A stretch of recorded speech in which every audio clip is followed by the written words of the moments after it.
नमस्कार, इन खबर में आपका स्वागत है। मैं विद्याशंकर तिवारी हूँ।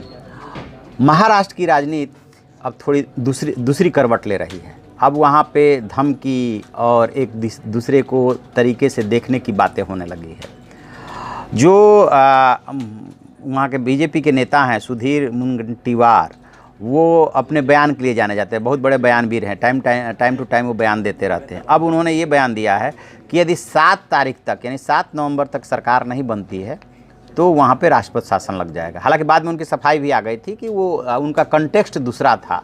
अभी देख रहा था कि उनकी सफाई भी आ रही थी।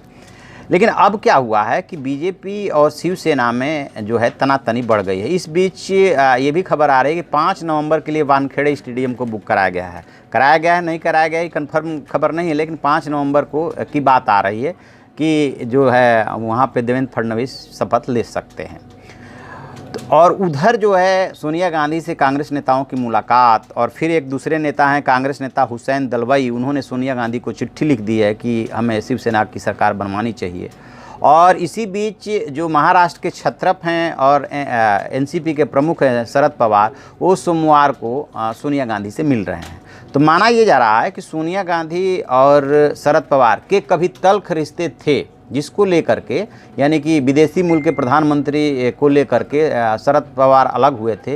लेकिन आज के डेट में दोनों के बहुत अच्छे रिश्ते हैं और सोनिया गांधी शरद पवार की बात को मानती हैं। क्योंकि माना ये भी जा रहा है कि अभी जो महाराष्ट्र में चुनाव हुआ है उसमें यदि कांग्रेस को 44 सीटें मिली है, शरद पवार की पार्टी को एनसीपी को तो जो 54 सीटें मिली है, उसमें शरद पवार का काफ़ी कंट्रीब्यूशन है।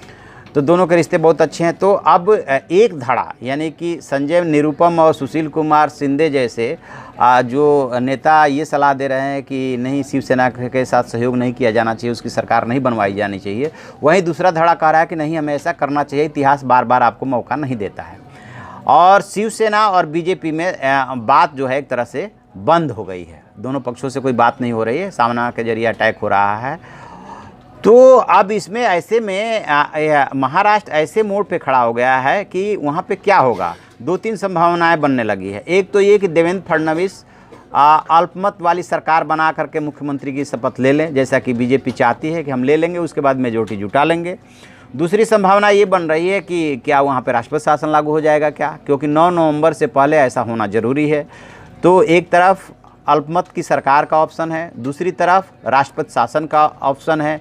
तो इसी राष्ट्रपति शासन को लेकर के संजय राउत जो शिवसेना के नेता हैं, उन्होंने कहा है कि ये जो है बीजेपी सरकार या केंद्र के लोग या बीजेपी के नेता लोगों को धमकाने की कोशिश न करें, राष्ट्रपति सरकार की धमकी न दें।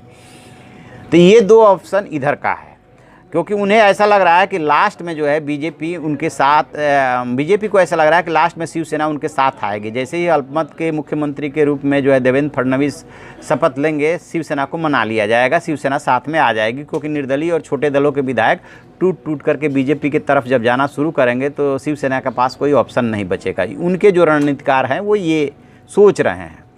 उधर क्या है कि उधर जो दूसरी राजनीति यानी शिवसेना के सामने जो वैकल्पिक राजनीति कह लीजिए या दूसरा ऑप्शन कह लीजिए, वो है कि एनसीपी और कांग्रेस के साथ सरकार बनाने की बात है।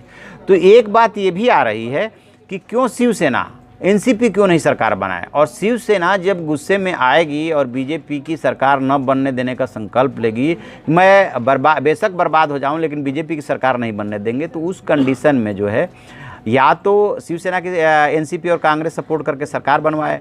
और यदि ऐसा नहीं होता है तो एक बात ये भी आ रही है कि एनसीपी के प्रमुख जो शरद पवार हैं वो किंग मेकर नहीं, खुद किंग बने, यानी कि वो खुद कमान संभाले। अब ये इस बात की भी चर्चा होने लगी है। तो सब कुछ डिपेंड करेगा कि मंडे को जब शरद पवार की मुलाकात होती है और सोनिया गांधी से बात होती है तो वो किस नतीजे पे पहुंचते हैं, वो क्या चाहेंगे। क्या शिवसेना की सरकार बनवा दी जाए। कांग्रेस को सिर्फ एक ही छू रही है। संजय निरुपम और शिंदे साहब की बात अलग है, हटा दीजिए थोड़ी देर के लिए। संजय निरुपम वैसे भी हाशिए पे हैं और शिंदे अपने पूरा करियर एंजॉय कर चुके हैं बहुत ज़्यादा। ठीक है कि 10 जनपद के नज़दीकी हैं, लेकिन उनकी बात बहुत ज़्यादा नहीं मानी जाएगी।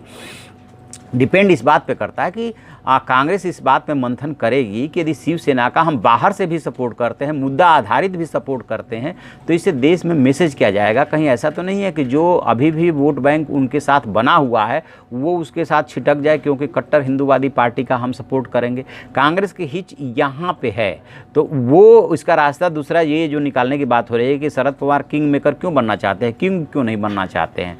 तो उस कंडीशन में यदि शिवसेना के साथ उनका कोई पैक्ट होता है और शिवसेना समर्थन करती है तो एक ऑप्शन ये भी बन करके उभर रहा है। हालांकि अभी भी मेरा यही मानना है कि अल्टीमेटली सरकार और मुख्यमंत्री तो बीजेपी का ही बनेगा और शिवसेना देर सवेर जो है उसका समर्थन करेगी। लेकिन दूसरा विकल्प इसलिए लग रहा है कहीं ऐसा ना हो कि वहाँ की राजनीति दूसरे विकल्प की तरफ बढ़ जाए, क्योंकि दोनों के बीच में, बीजेपी और शिवसेना के बीच में तल्खी बढ़ती जा रही है। कभी भी राजनीति हो या समाज हो, आपस में बातचीत नहीं बंद होनी चाहिए। बातचीत जब होती रहती है तो कई दरवाजे जब खोल के आदमी रखता है तो झगड़ा खत्म होने की गुंजाइश हमेशा बनी रहती है कि ये ऑप्शन वो ऑप्शन, और उसमें झगड़ा खत्म हो जाता है।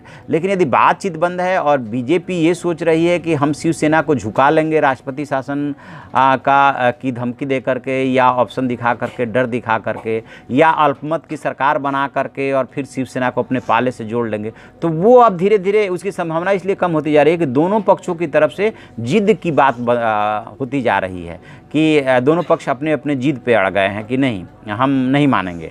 तो अब देखते हैं कि क्या इसमें 2.5 साल वाला फार्मूला निकलता है, या बीजेपी अल्पमत की सरकार बनाती है, या महाराष्ट्र राष्ट्रपति शासन की तरफ बढ़ता है, या शिवसेना को समर्थन देकर के कांग्रेस और एनसीपी सरकार बनवाती है, या एनसीपी प्रमुख जो है शरद पवार किंग मेकर बनने के बजाय खुद किंग बनने का ऑप्शन चुनते हैं। ये ही चारों पांचों संभावनाएं है। लेकिन इसमें सबसे अभी भी प्रबल संभावना यही है कि बीजेपी का चीफ मिनिस्टर होगा, बीजेपी की सरकार बनेगी, बेशक थोड़े दिनों के लिए वो अल्पमत की सरकार हो।